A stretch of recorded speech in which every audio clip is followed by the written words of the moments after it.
آج سے کئی سال پہلے میں نے اس کہانی کو سنا تو اور بہت ہی دلچسپ لگی مجھے کہ ایک دفعہ کا ذکر ہے کہ ایک شخص تھا جس شخص نے زندگی بھر کی کمائی کو ایک پوٹلی میں جمع کر لیا تھا ہیرے جواہرات کی صورت میں، اور اپنے سینے سے لگائے پھرتا تھا۔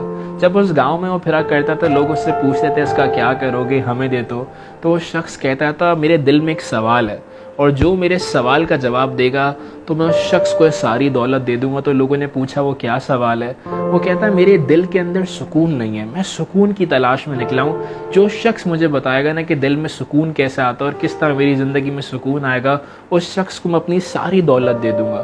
آج تک اس کو کوئی ایسا شخص نہیں ملا اس گاؤں کے اندر جو یہ جواب دے سکے، بٹ ایک دفعہ ایک پاگل وہاں سے گزرا، اس نے کہا کہ تم مجھے سوال کا جواب ڈھونڈ رہے ہو، ایک اور گاؤں ہے، اس گاؤں کے اندر ایک شخص ہے ملا نصیر الدین، ان کے پاس اس سوال کا جواب ہے، تم ان کے پاس ضرور جاؤ۔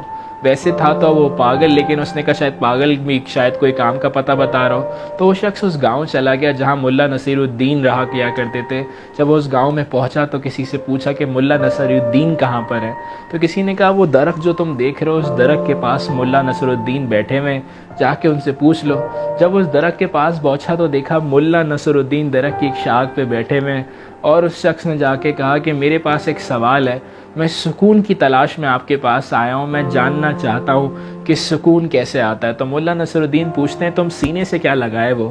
اس نے کہا یہ وہ دولت ہے، یہ وہ پوٹلی ہے جس کے اندر ہیرے جواہرات ہیں جو میں نے زندگی بھر کمائے ہیں۔ تو کہا اس کا کیا کرو گے؟ کہا یہ میں اس شخص کو دے دوں گا جو مجھے سکون کا پتہ بتا دے گا، جو مجھے بتائے گا کہ دل میں سکون کیسے آ سکتا ہے۔ ملا نصیر الدین مسکرائے اور درخت سے نیچے آئے اور وہ پوٹلی لے کے بھاگ گئے، اور جیسے ہی وہ بھاگے تو وہ شخص ان کے پیچھے دوڑا، کیونکہ ملا نصیر الدین گاؤں کے رستوں سے واقف تھے تو وہ بہت تیز دوڑا اور مختلف رستوں سے جا کے چھپ گئے۔ یہ شخص کافی دیر تک دوڑتا رہا، پھر ایک جگہ جا کے بیٹھا اور خوب رو رہا ہے۔ اس کا دل بڑا اضطراب ہوا کہ یار کاش میں یہاں آتا ہی نہیں، کاش میں اس پاگل کی بات سنتا ہی نہیں۔ بہت پریشان ہوا، اس کا دل تڑپنے لگا، اور جب دل بہت تڑپا تو اسی درخت کے نیچے آ کے بیٹھ گیا جہاں ملا نصیر الدین سے نظر آئے تھے۔ بہت دیر بیٹھا رہا، اچانک سے ملا نصیر الدین دوبارہ درخت کی شاخ پر چڑھے اور آواز لگائی، ہاں بھائی کیا حال ہے، کیا سکون ملا؟ تو انہوں نے ملا نصیر الدین کو دیکھ کے کہا کہ تم نے میرے ساتھ صحیح نہیں کیا، میرا دل بہت تڑپ رہا ہے، میرے دل میں بہت درد ہو رہا ہے۔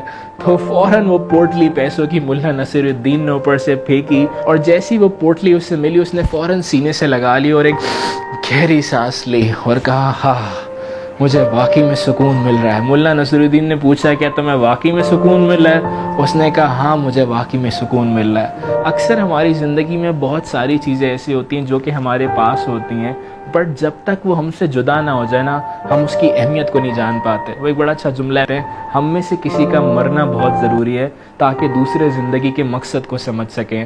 بٹ میں سمجھتا ہوں زندگی کے مقصد کو سمجھ لیجیے، زندگی میں دی ہوئی نعمتوں کا شکر کرنے کے لیے ان نعمتوں کا کھونا ضروری نہیں ہے۔ بعض دفعہ ہم دوسروں کی زندگی سے بھی بہت کچھ سیکھ سکتے ہیں، بعض دفعہ ہم اپنی زندگی سے بہت کچھ سیکھ سکتے ہیں۔ تو یہ بات میں ہمیشہ اپنے آپ کو بھی سمجھاتا ہوں، دوسروں کو بھی سمجھانے کی کوشش کرتا ہوں کہ جو نعمتیں آپ کی زندگی میں اس نعمتوں کا شکر ادا کیجئے، ہر چھوٹی چھوٹی نعمت کو کاؤنٹ کیجئے۔ جو سانس اندر گئی ہے یہ باہر آئے گی یا نہیں، یہ بات بہت میٹر کرتی ہے، بٹ کیا میں سانس کا بھی شکر کر رہا ہوں؟ کیا جو نعمت ہے، کیا والدین کی صورت میں جو بھی چھوٹی چھوٹی بلیسنگز ہے کیا میں ان کو کاؤنٹ بھی کرتا ہوں؟ کیا میں زندگی میں کمپلین ہی کرتا رہتا ہوں؟